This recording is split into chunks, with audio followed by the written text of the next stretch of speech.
Congratulations again to everyone who made the Dean's List, especially if you're making it more than once, if it's not your first time. We all know how hard the curriculum is, and so it's particularly impressive in engineering and computer science to make the Dean's List. So congratulations. So it's my pleasure to introduce our speaker. And I'm going to need to put my glasses on, even though I'm looking at 18-point font. So it's my great pleasure to introduce Matt Sheridan. He's our guest speaker, as Julie said, for Engineering Meets Business. So Matt is the Senior Director of Augmented Reality for PTC in Boston. He has been active in product development for over 20 years, beginning his career with Baker Hughes Processing, designing large slurry filtration devices for the chemical industry.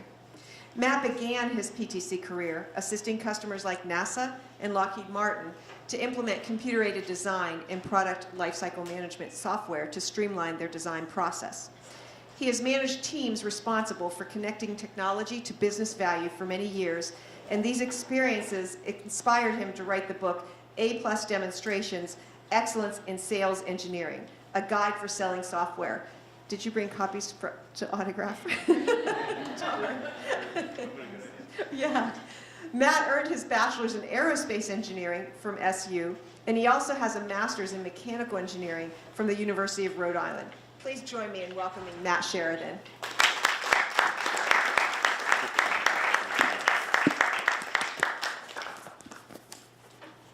Okay.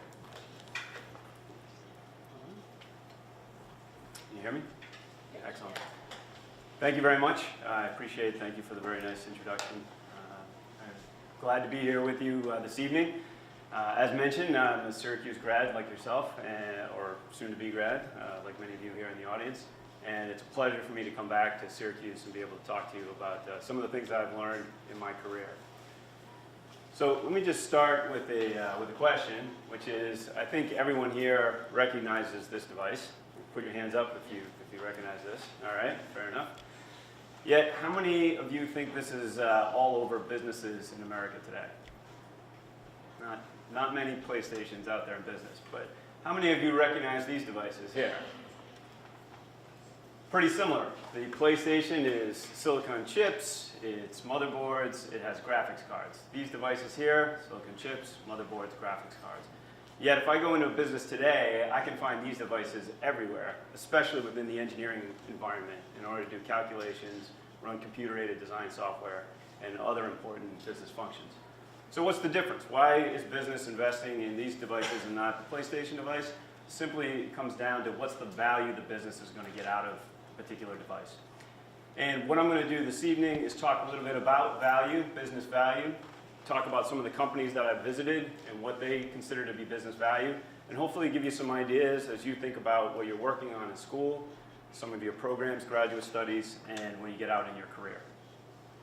So I had a wonderful introduction there from the dean, and again, I'm going to focus in on business value and how augmenting your perception of business value can help your environment in your career. But before we do that, I just want to give a little bit of a background about myself. So I like a few images to make that happen. I grew up in Rhode Island and lived there until I went to Syracuse. If you've never been to Rhode Island, it's the smallest state in America, but if you leave it, people think you're actually going to a different planet. So when I said I'm going to go to Syracuse University, that was 5 hours away. It seemed like I was going to an entirely different country. At Syracuse, aerospace engineering, that was a lot of fun. I enjoyed aerospace engineering. In fact, today I still have lots of friends from my time studying in the basement in Link, which was always fun. Went to the University of Rhode Island, largely because what I learned at Syracuse was I spent some time with a professor, Dr. Davidson, and studied composite engineering. And composites were very hip back at that point in time. And at the University of Rhode Island, they were looking for somebody who could come in and help their graduate students with some composite work. So I was able to do that. I met my wife, who the dean introduced as well, and we have 2 beautiful daughters, which is great. I then went to a company called PTC a few years later, where I started getting into product development and augmented reality. As the dean mentioned, I wrote this down into a book, and then today I get to come talk to you. So before we dive into the business value part, I don't often get to talk about Syracuse in depth because the audiences that I talk to don't necessarily have a huge connection to Syracuse, but I think everyone here would appreciate the connections to Syracuse. So I wanted to show a nice picture of somebody hopefully everybody recognizes.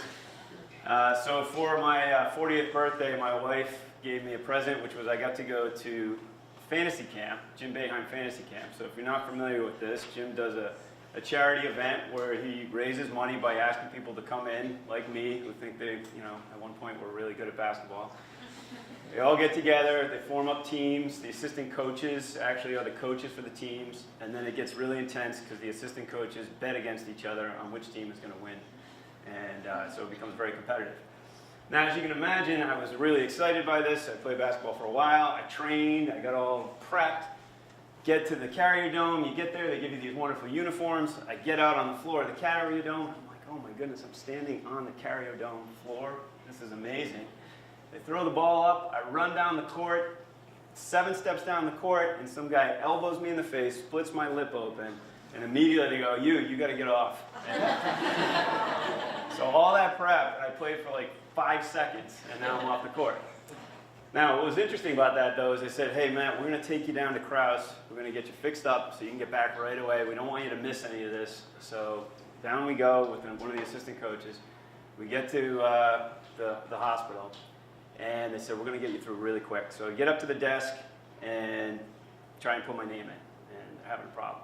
Try and put my name in, and there's a problem. And this goes on, goes about 15 minutes. They finally bring someone else over. Can't figure out why they can't get my name in the system. And then one of the managers says, were you a student here? I said, yes.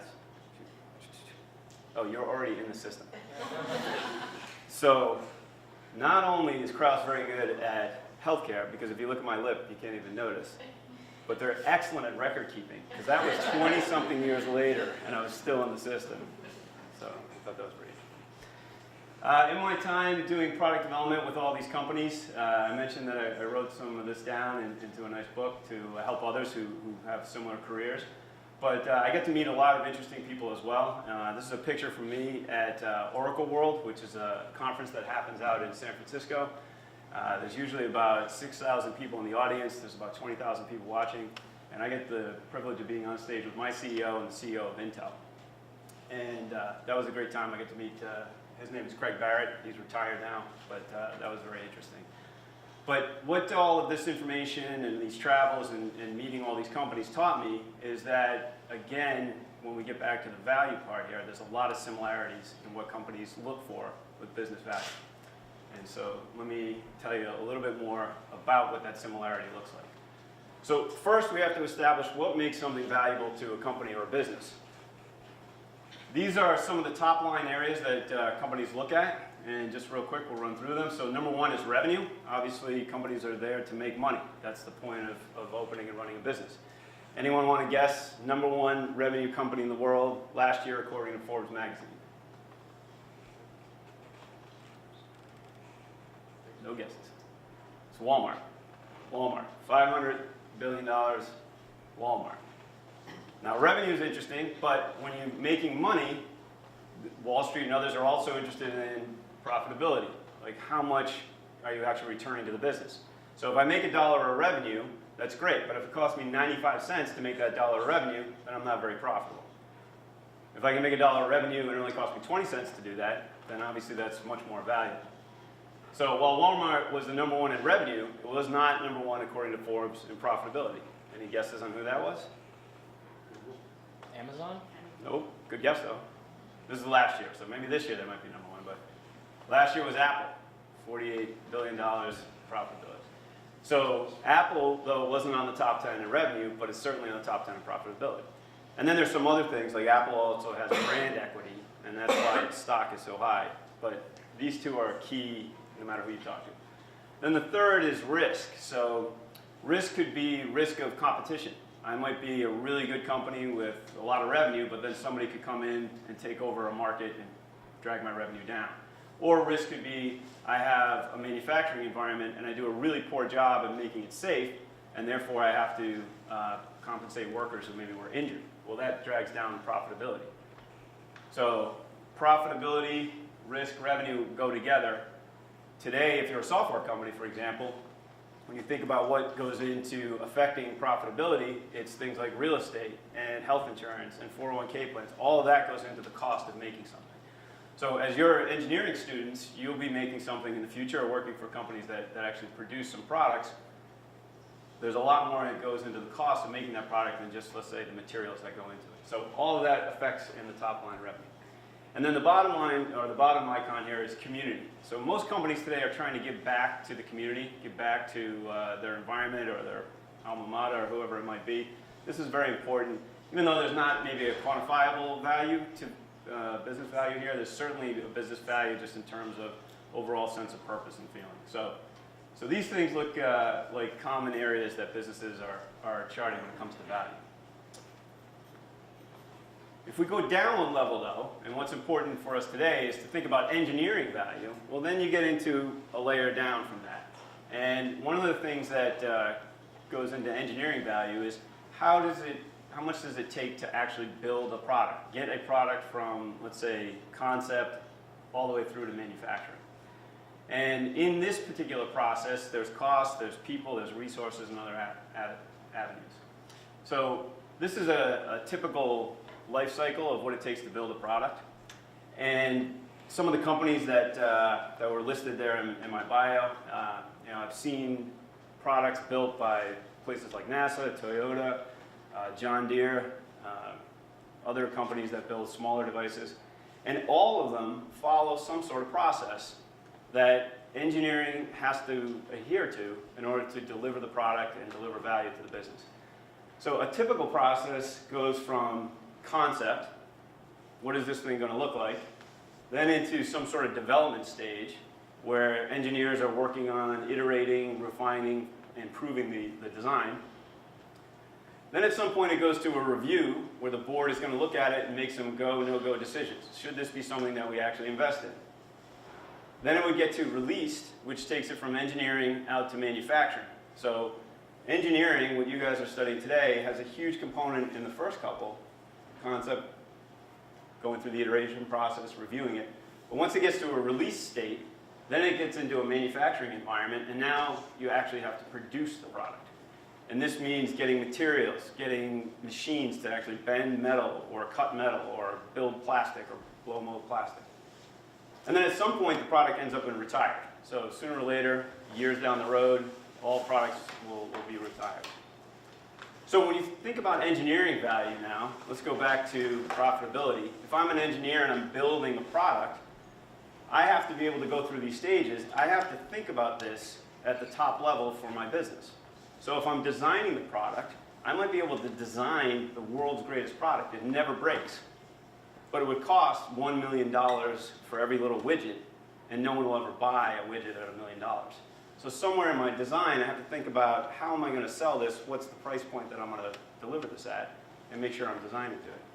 When I go through the review, many companies take the engineering design and repurpose it. So I met a gentleman from who worked at Volkswagen, and he was at a conference, and what he would say is, my group, or his group, took engineering designs, and then he would reconfigure them in order to lower the price point and make sure that it was something that was actually producible. So imagine an engine in a Volkswagen car. It's got thousands and thousands of components. Sometimes the upfront engineer would be thinking about those components, but not thinking about how to source those components. So let me give you a small example. Pick an object like a car. It's got thousands of little bolts on them. If I specify different size bolts, then I have to, as the company, buy all different size bolts to maybe put into this particular car. There's different costs for each bolt. If I can consolidate down and get to one standard, I could potentially go to a supplier and say, instead of buying 1,000 from this supplier and 1,000 of this size from this supplier and 1,000 from this supplier, I could buy 1,000,000 from one supplier, give me a better rate, give me a better cost. Now I've reduced the cost of producing this product. That goes to that profitability line. I can make a product that's actually cheaper because I did a job of economic of scale. I can bring together all these thoughts. So his job was in this review process. Then it would get released out to manufacturing. So when I was studying aerospace engineering and mechanical engineering, we didn't spend a lot of time on this. Maybe it's today in some courses, or maybe the professors cover some of these things. But we did a lot of calculations. We did a lot of experiments and studies, and we did labs. And then when I got out into the business and I started talking to the business leaders, this is what they wanted to concentrate on. Where were they in this process? Now, what's interesting too is once you get to this release state, and then you go out into manufacturing, then things are set. A manufacturing environment, it takes as many times years to put these things in place if it's a giant manufacturing facility. You have to buy machines, you have to think about the line, you have to plan where the machines are going to go. At the company I worked at previous to my current company, we built large filtration devices. In the parking lot, we had sheet metal plates. The sheet metal plate would come in, we had giant machines that would bend the plate and then stamp the plate. Roll it to the next machine. The next machine would then cut off pieces of the plate, and then the next machine. If you made a mistake, that giant piece of sheet metal is a lot of money. Mistakes adding up, now you're cutting down, again, profitability. So once something gets to released, at that point, you really have to be sure that you want to make some changes. Because if you make a mistake, you're starting to affect the bottom line. So what happens in businesses and companies today is they put in a very rigorous process to make sure that before they make a change to what's happening in manufacturing, they really know what's going to be the impact of that change. So hypothetically, if a company was building a product that had a motor on it, and the motor supplier went out of business, and now they've got to get a new motor, they got to go to a new supplier, what would happen here? Well, they would go through this process of change. And that means they would investigate new suppliers, they would think about this supplier and the impact, they would say what cost can we get, and then they would have to institute a whole process, documentation, part numbers, bill of material, in order to put it out into this release state. Now the reason I bring this up is, I want to take this back to the business value discussion, is you would think that all businesses would know what each state is of their product and how much it costs and what these impacts are that I was telling you about, like if they change a screw or bolt or if they change the motor. But in reality, a lot of the companies and businesses don't, or they don't pay attention to some of the minor details. And what happens is it's an opportunity for somebody to come in and help them with this particular process. And this is what my company does. So I'll give you an example. We went to a very large construction company, and we were there to help them with that change process, because every time they made a change, it took them 20 weeks to make the change. Now, if you're a business and one of our top items was revenue, and you're trying to get revenue, then you want your product out into the market, you want to be able to sell it. That's when you get the revenue. So if it takes you 20 weeks to change something, then you're slowing down that process of getting revenue. So we were there to help them streamline this change process, make it smaller, make it easier. And in my team, we had some technical people, we had business people, we had some sales people, and we show up, and there's a big conference room, and on one side there was a table with 12 people from this company, and on the other side there was our team. And the company had the senior vice president of engineering get up, and he stood up there and he said, I am really excited about this particular process that we're going to start. He said, our change, which is slowing down our ability to get products out, takes 20 weeks.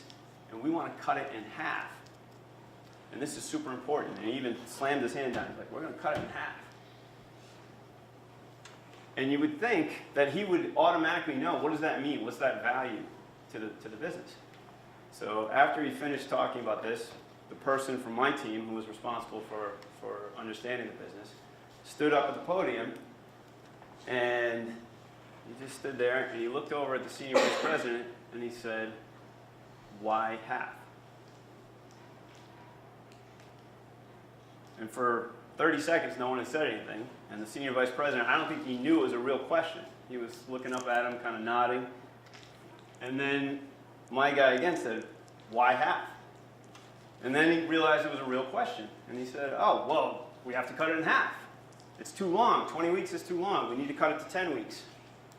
And again, you would think you knew what the value was to the business. So my guy looked at him again after he said, it's got to be half.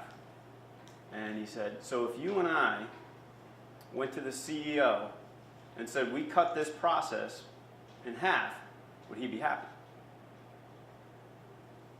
And again, he didn't say anything.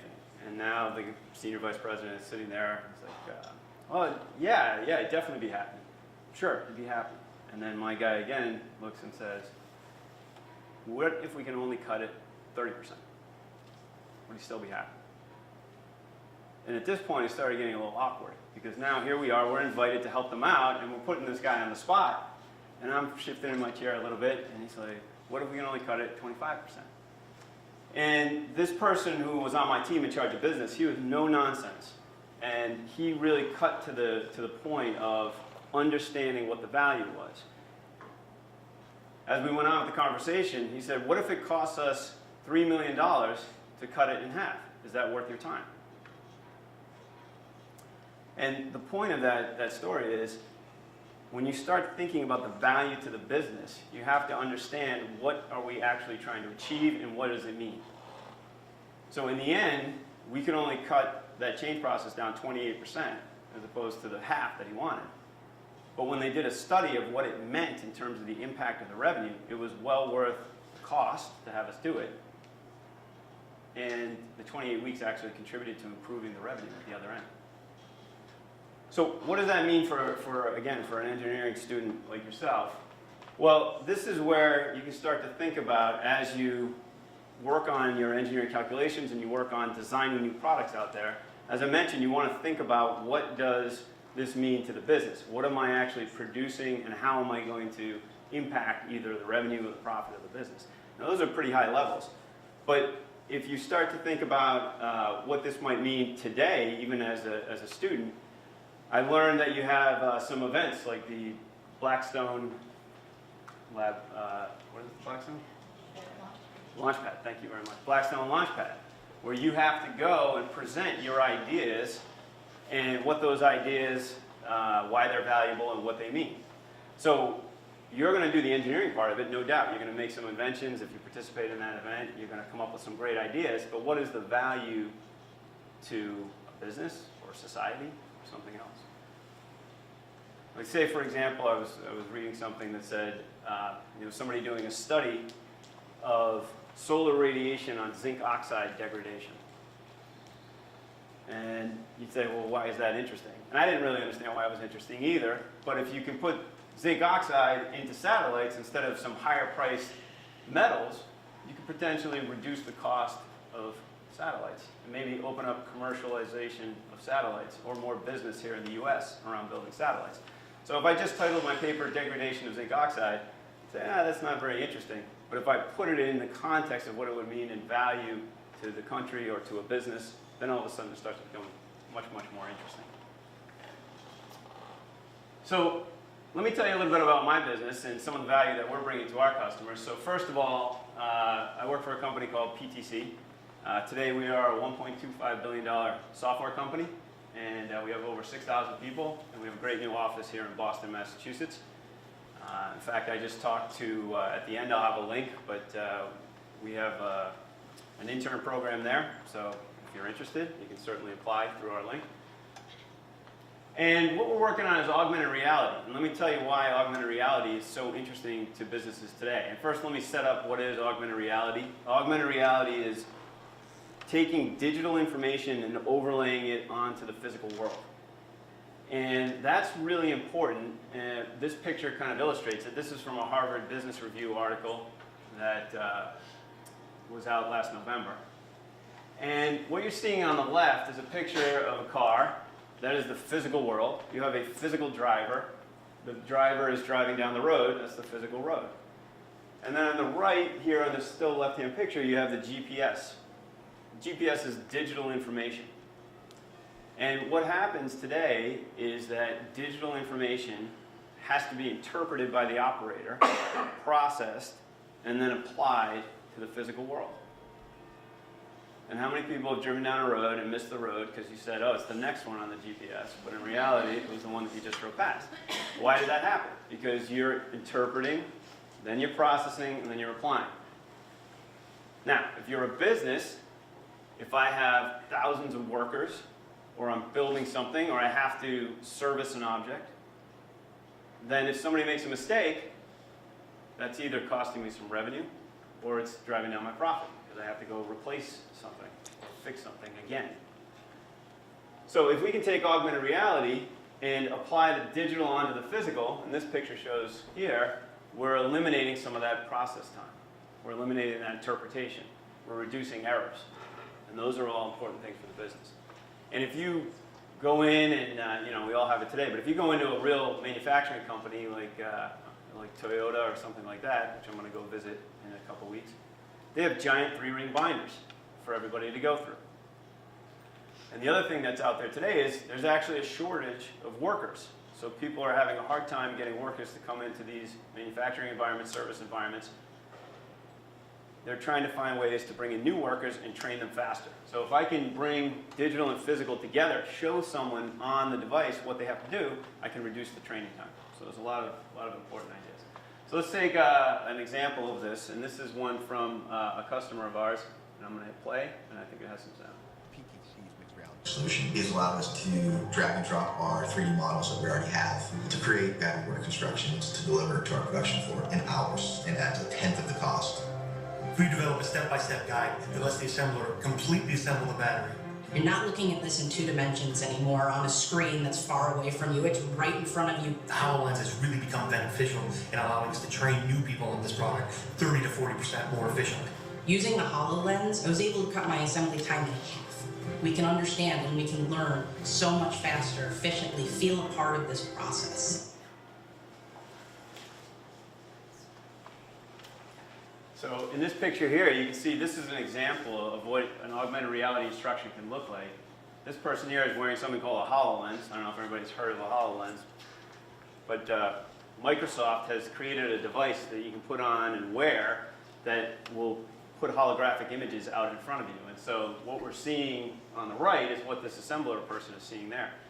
And in her previous job, she had a piece of paper next to this battery, and she would have to pick up pieces of the battery, look at the paper, interpret the paper, and then put it on correctly. And they're building giant batteries for eco-friendly buses. So this would be a battery that drives a bus. And the battery has to be assembled in a certain order. And that interpretation took a long time. But now, with augmented reality, she can put it right in front of her, she can see exactly what it is and put it on top of it. So that's one example. And then this is another example that we built with a company called Cirrus Aircraft. This particular aircraft is the first personal jet or private-owned jet. So most privately owned aircraft are propeller.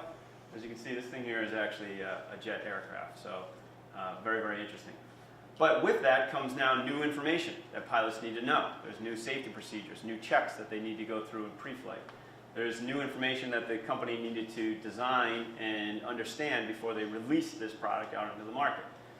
So what you're seeing here is we're putting together an augmented reality experience to take what would be documentation for flying this plane, this is the pre-check, and turning it into something that a pilot could use their iPad and walk around and see what they're supposed to do to ensure that they follow the proper procedures here. So that's what it looked like in sort of the building process. And that's the product that my company produces today. And then here's what it would look like if I was walking around on the plane as the pilot to understand how I should check the different parts of the plane before I take off. So that's one example.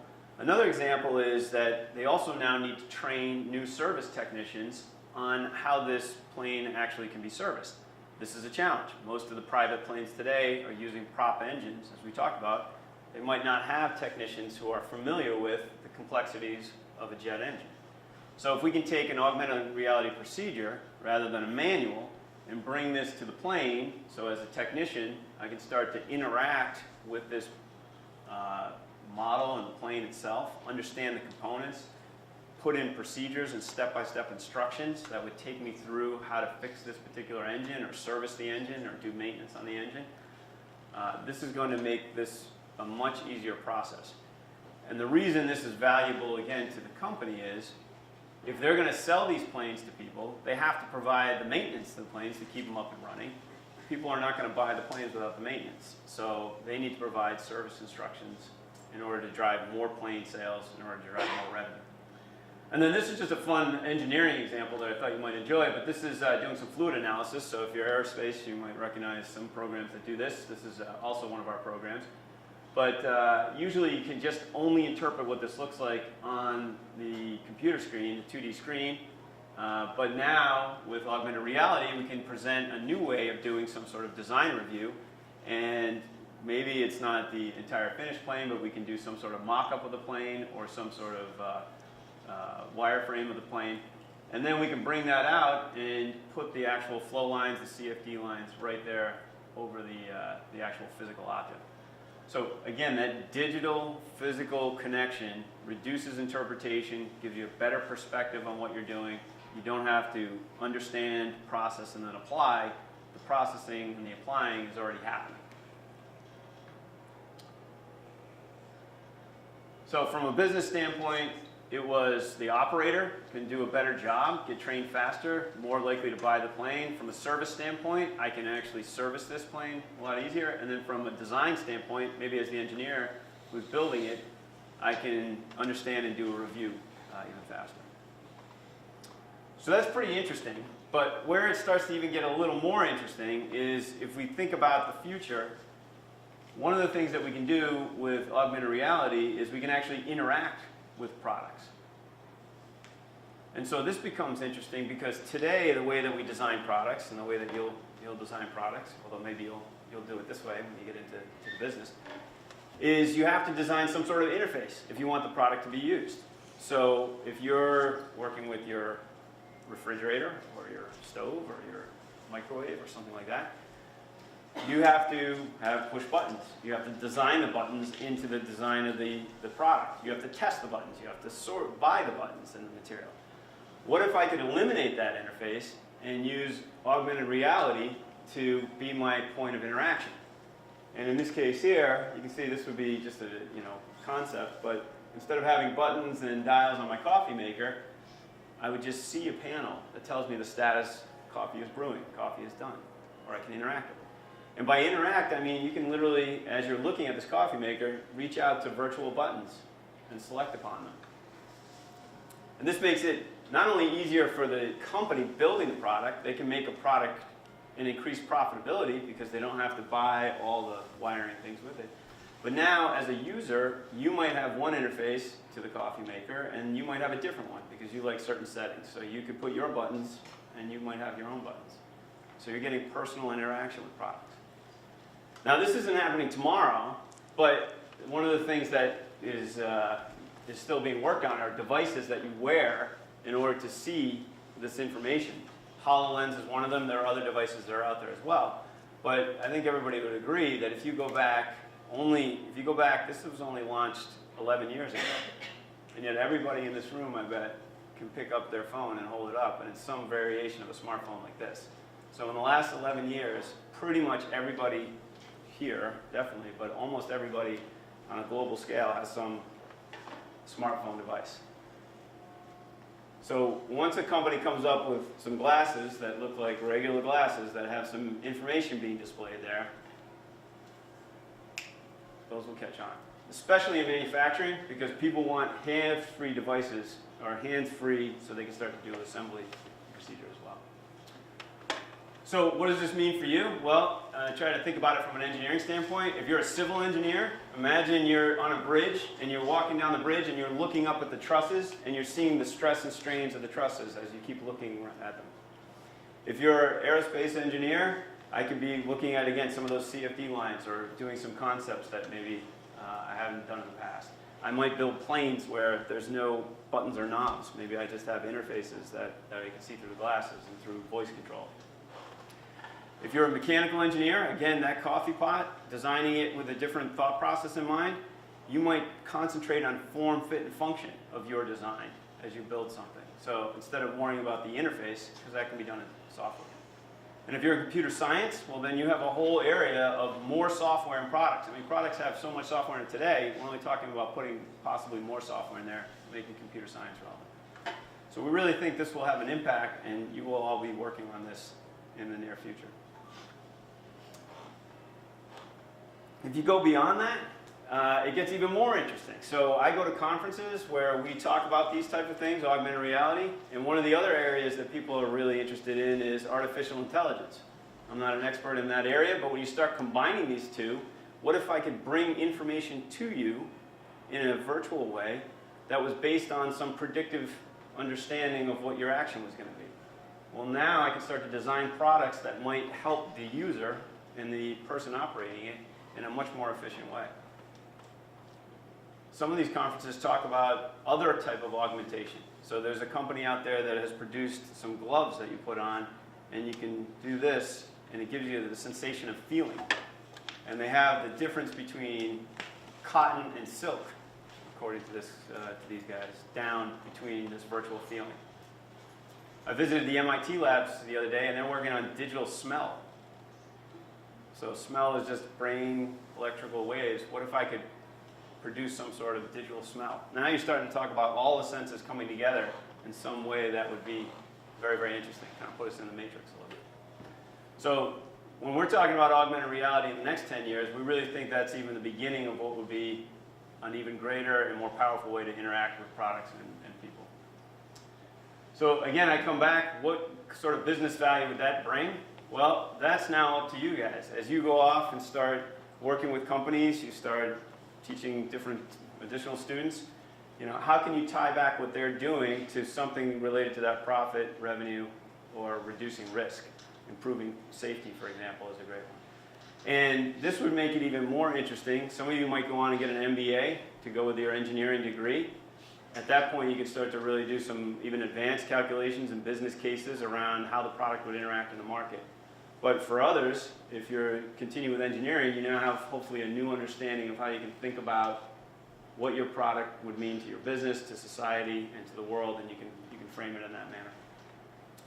If you can't understand what that business value might be, you might go off and find somebody who knows that business value. Maybe you go to this Whitman School and join up with some folks, and I heard that's part of that innovation project.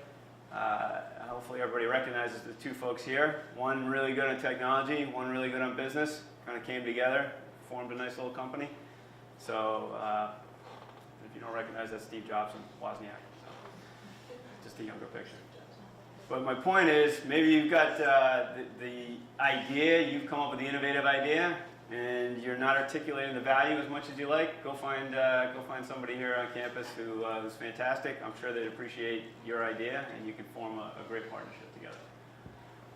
So in summary, what I'd like to just quickly review for you there is, one, what's the value to the business? Some things have value to business, some things will not have value.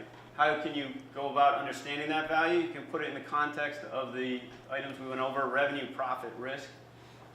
Think about why. I told you the story of the company that I went to. They could not articulate what it meant, what the value actually meant, how to quantify it, how to put it in terms. If you can't do that on your project or what you expect your project to do, then the person you're trying to sell that to won't be able to interpret it either. We feel there's going to be tremendous value with augmented reality in the future, and hopefully you'll see a lot more of this as you go forward on products.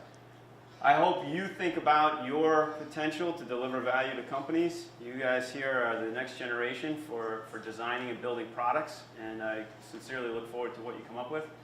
And again, the sky's the limit on the future. There's some folks that are coming up with some amazing ideas today, and I'm sure you're going to contribute to those as well. And 10 years down the road, who knows what products we'll be working with. It'll be exciting. I want to say a quick shout out to Professor Ralph Schneider. I don't know if he made it here today, but he was using some of our software and gave me a tour of the warehouse a while ago, so I appreciate that. And we had a wonderful intern this past summer, Abby, who is here today as well. And I highly recommend, if you're interested in an intern program, you'd like to come work on some of the things that we're doing, augmented reality, connecting products, you can certainly talk to Abby. I got a nice link and about interns. You can find this online, and this presentation I'll leave with you as well. But we have a very strong program in our company. We have about 70 interns every summer. And we have a corporate level program, and then we have interns throughout the business, like strategy, marketing, engineering, places like that. So all facets of developing product. And again, I'd like to say thank you to the college for inviting me. I really appreciate that. Also, Mus Akram, who sponsored this. I want to say thank you to him as well. But I sincerely appreciate your time. I'm glad that you were here. I look forward to seeing you somewhere out in a few years in my company and other companies delivering value to those companies. So thank you very much.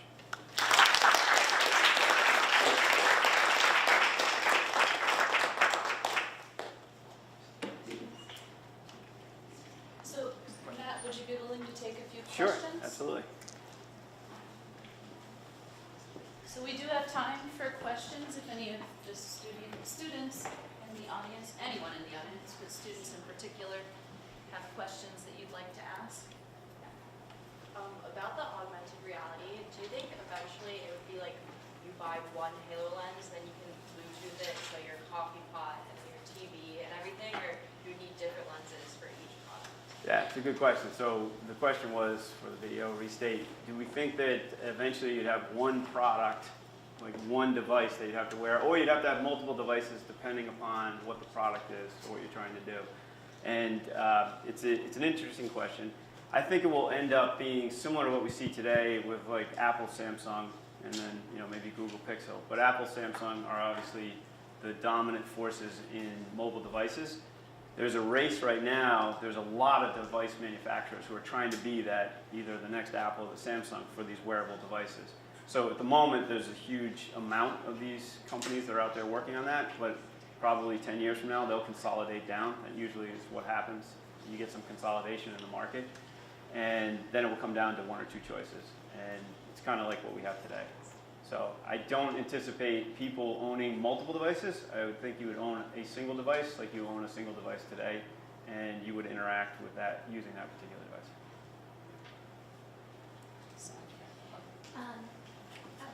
Okay, cool. Thank you.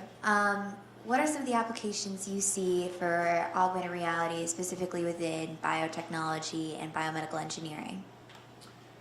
So there's a ton of potential applications in healthcare in general, and I can give you some examples that we've seen out there. One that's very interesting is augmented reality showing where your veins are on your arm. So if a nurse is going to put in a needle, you can actually see what the location would be in order to improve just simply putting in an IV or drawing blood or something like that. But then there's a ton of other healthcare related items. So in the surgical room, helping surgeons, you always see commercials where the expert surgeon is maybe thousands of miles away.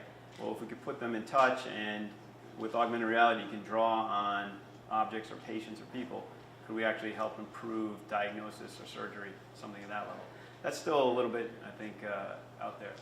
But then there's, like in the emergency room, just the tools and devices themselves are products. So understanding there's a tray of, let's say, scalpels and knives and things like that.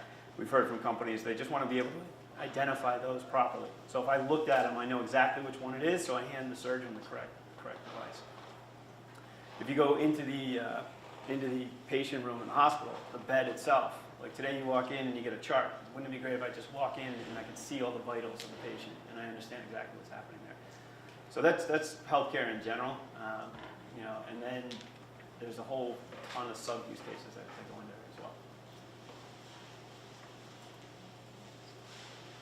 Other questions?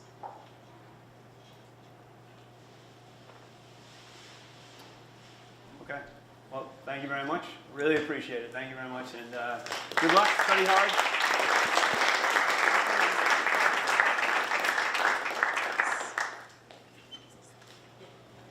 So we just wanted to give you a little gift, an appreciation for you sharing your wisdom with us this evening. And for students who maybe didn't want to ask a question in front of the whole audience, you will have an opportunity to interact with Matt outside in the lobby. We've got a reception, refreshments out there, so Please take advantage of the opportunity to meet with him and speak to him a little bit about your own interests. So thank you again for spending the evening with us, and thanks to all of you for attending.